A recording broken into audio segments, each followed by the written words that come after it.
Welcome to This is America in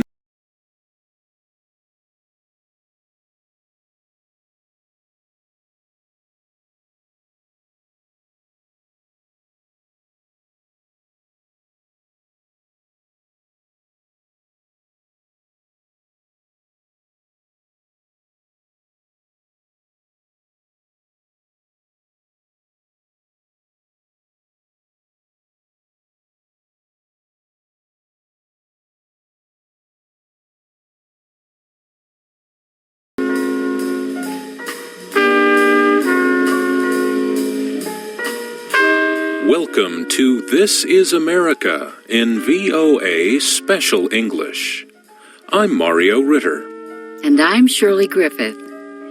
Margaret Brown was a social and political activist in the formative years of the modern American West. Her biggest claim to fame was surviving the Titanic. This week on our program, we tell the story of the woman remembered as the unsinkable Molly Brown. Brown lived an interesting life, but not all the stories about her are true.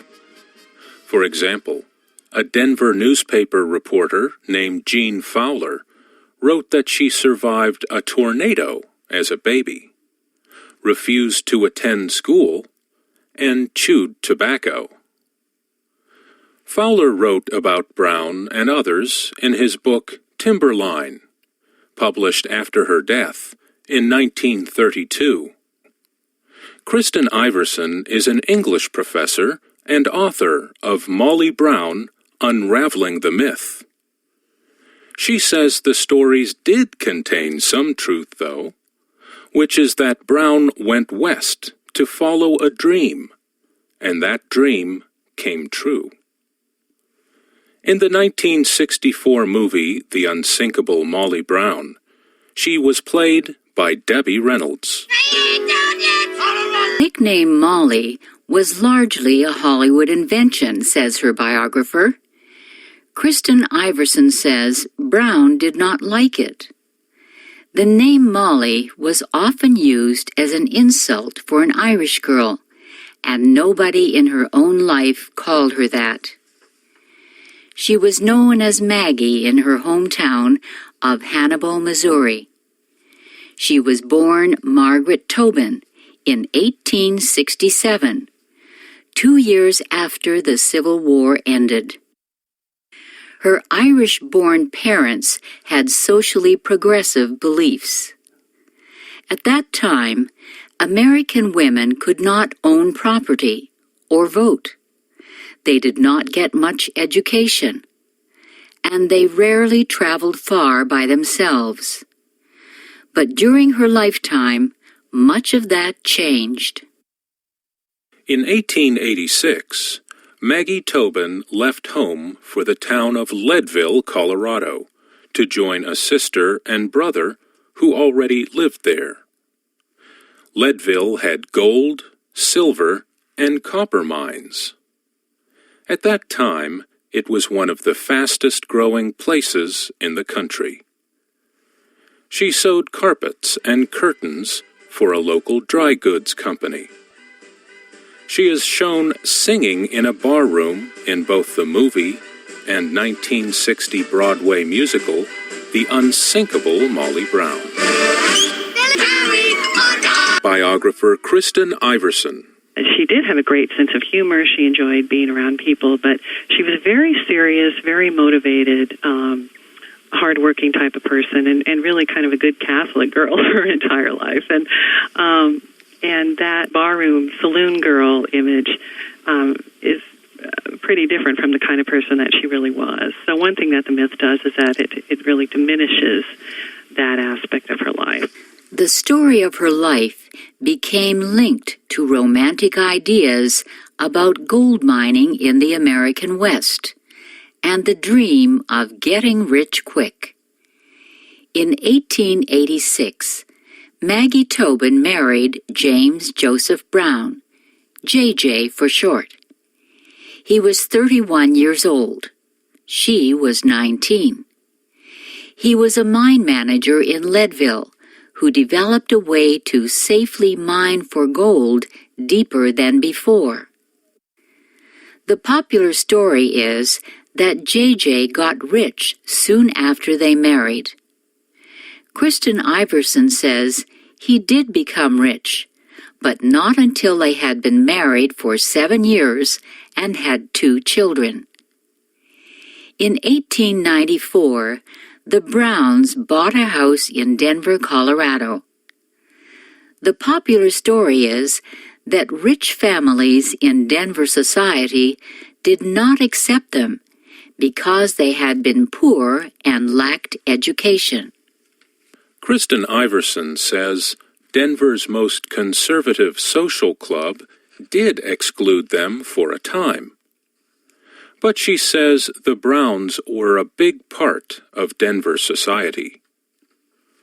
Margaret became involved in social and political events, hosting dinners to raise money for charities. She traveled around the world and sent her children to school in France. She learned foreign languages and took college classes. She also began to speak out for progressive causes. She worked toward social change through the women's reform movement. She raised money for schools and the poor. And she worked with a judge in Denver to establish the first court in the country to deal only with young people.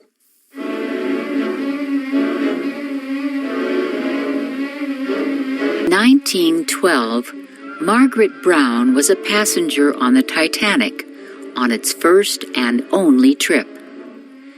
The huge ship hit an iceberg and sank in the North Atlantic. More than 1,500 people died, while just over 700 survived. Brown was played by Kathy Bates in James Cameron's Titanic. In this scene, she tries to get the other women in her lifeboat to go back and rescue people from the water. Come on, girls. Grab an oar. Let's go. Are you out of your mind? We're in the middle of the North Atlantic. Now, do you people want to live or do you want to die?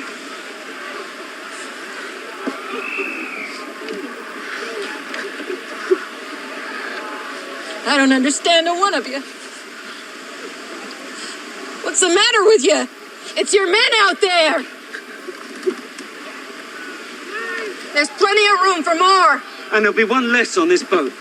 If you don't shut that hole in your face. In real life, Brown is credited with keeping people's spirits up in the lifeboat until they were rescued by another ship, the Carpathia.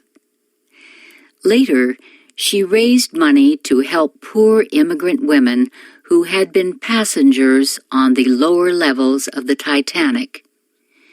She also raised money for the crew of the Carpathia. She became president of the Titanic Survivors Club and helped build a memorial in Washington. So who started calling her unsinkable? Some say she described herself that way after the disaster. Kristen Iverson says this is not true. She says a Denver newspaper reporter first called her the unsinkable Mrs. Brown in a story. The New York Times called her the heroine of the Titanic.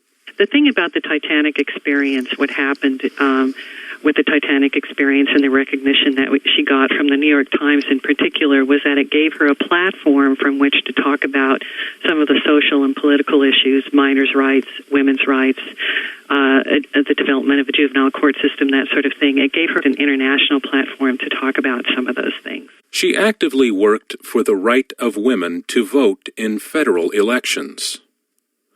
Colorado gave women the right to vote in 1893, but that did not happen nationally until 1920. Brown ran for Congress twice in the early 1900s, but lost both times. The popular story of Molly Brown is that she was on the Titanic returning home to a happy life with her husband. In reality, their marriage had already failed.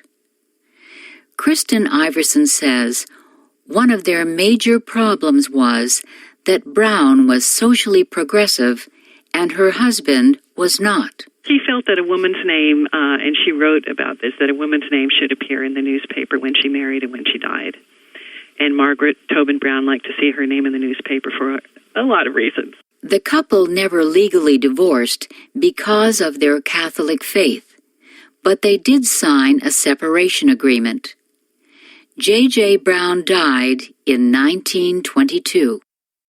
During World War I, Margaret Brown went to France to help the American medical ambulance system. She earned the French Legion of Honor for her work with the American Committee of Devastated France. In the last years of her life, she traveled and performed on the stage. She also studied and taught acting. In 1929, she received the Palm of the Academy, a French honor, in recognition of her work in dramatic arts. Margaret Brown died in 1932 while staying at the famous Barbizon Hotel in New York City. She was 65 years old. The discovery of a brain cancer after her death explained the severe headaches in the final years of her life. In 1970, the city of Denver bought the house where she had lived. Each year, about 50,000 people visit the Molly Brown house. They learn how a wealthy American family lived at the start of the 20th century. And they learn about the real Molly Brown. To biographer Kristen Iverson, Brown represents other women who also worked for social progress, but whose lives are invisible to history.